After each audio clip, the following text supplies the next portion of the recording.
সরকারি খাস জমিতে মহিষ চড়ান স্থানীয় মহিষ খামারিরা। বছরের পর বছর ধরে নির্বিঘ্নে সেখানে মহিষ চড়িয়ে আসছেন তারা। সরকারি জমি হওয়ায় স্বাধীনভাবেই কৃষকরা তাদের গবাদি পশু ছেড়ে দিতেন এখানে। কিন্তু হঠাৎ করেই তৈরি হলো নতুন নিয়ম। এখন থেকে এই জমিতে মহিষ চড়াতে হলে দিতে হবে মহিষ প্রতি মাসে 200 টাকা করে চাঁদা। এমনই এক চাঁদাবাজির অভিযোগ উঠেছে স্থানীয় এক সাবেক ছাত্রদল নেতার বিরুদ্ধে। ঘটনাটি পটুয়াখালীর বাউফল উপজেলার লালচর এলাকার। মহিষ পালনকারীদের অভিযোগ, সরকারি এ খাস জমিতে মহিষ চড়ানোর জন্য স্থানীয় খামারিদের কাছ থেকে নিয়মিত চাঁদা নিচ্ছেন মাইনুদ্দিন নামের স্থানীয় সাবেক ছাত্রদল নেতা।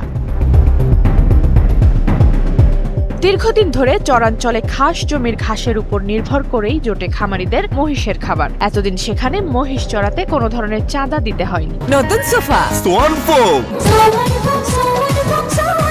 সোয়ান গ্রুপের একটি পণ্য। কিন্তু এখন চাঁদা না দিলে ছাত্রদল নেতা মহিষ চড়াতে দেবে না বলে অভিযোগেই খামারিদের।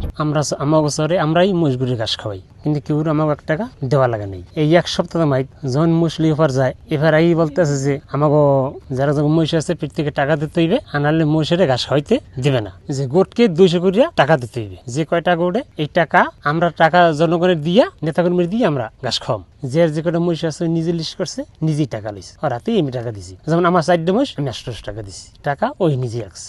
খামারিদের দাবি, বাধ্য হয়েই এখন মাসে মহিষ প্রতি 200 টাকা করে দিতে হচ্ছে তাদের। বর্তমানে 478টি মহিষের জন্য প্রতি মাসে নেওয়া হচ্ছে 95,600 টাকা। এতে বাড়তি খরচের চাপ পড়ছে খামারিদের উপর। অনেকেই পড়ছেন লোকসানের মুখে। মাইনুদ্দিন বলতে আছে যে প্রত্যেক মহিষ পিছনে 200 করে টাকা দিলে তাহলে আমরা ঘাস খাওয়াইতে দিব, নাহলে ঘাস খাওয়াইতে দিব না। পরে ভুক্তভোগী বাধ্য হইয়া তারে 200 করে টাকা দিছে। আর 478টা মহিষের টাকা নিছে এই মাইনুদ্দিন ও বিএমপির ছাত্র দলের ওয়ার্ড সেক্রেটারি। বিগত দিনে তো মহিষ গাছ খাওয়াই চরে। সরকারি খাস জমিতে মহিষ চড়ানোর জন্য এভাবে চাঁদা বা টাকা নেওয়ার বৈধতা নিয়েও প্রশ্ন তুলেছেন স্থানীয়রা। জানান, বিষয়টি নিয়ে এলাকায় দীর্ঘদিন ধরেই আলোচনা চলছে। ঘটনার সুষ্ঠু তদন্ত করে দায়ীদের বিরুদ্ধে যথাযথ ব্যবস্থা নেওয়ার দাবিও তুলেছেন ভুক্তভোগীরা।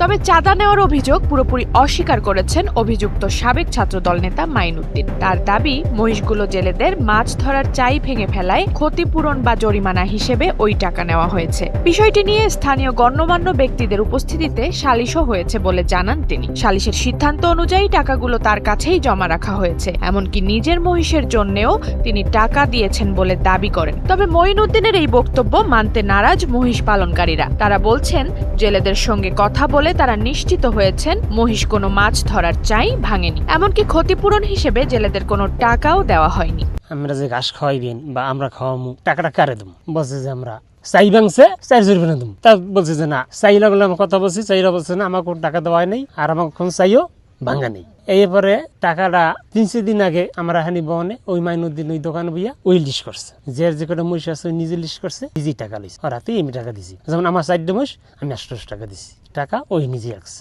এ বিষয়ে বাউফল থানার ভারপ্রাপ্ত ওসি সিরাজুল ইসলাম বলেন, এ ঘটনায় এখনো কেউ লিখিত অভিযোগ করেননি। অভিযোগ পেলে বিষয়টি তদন্ত করে আইনানুগ ব্যবস্থা নেওয়া হবে। বর্ষা বিশ্বাস, NPP।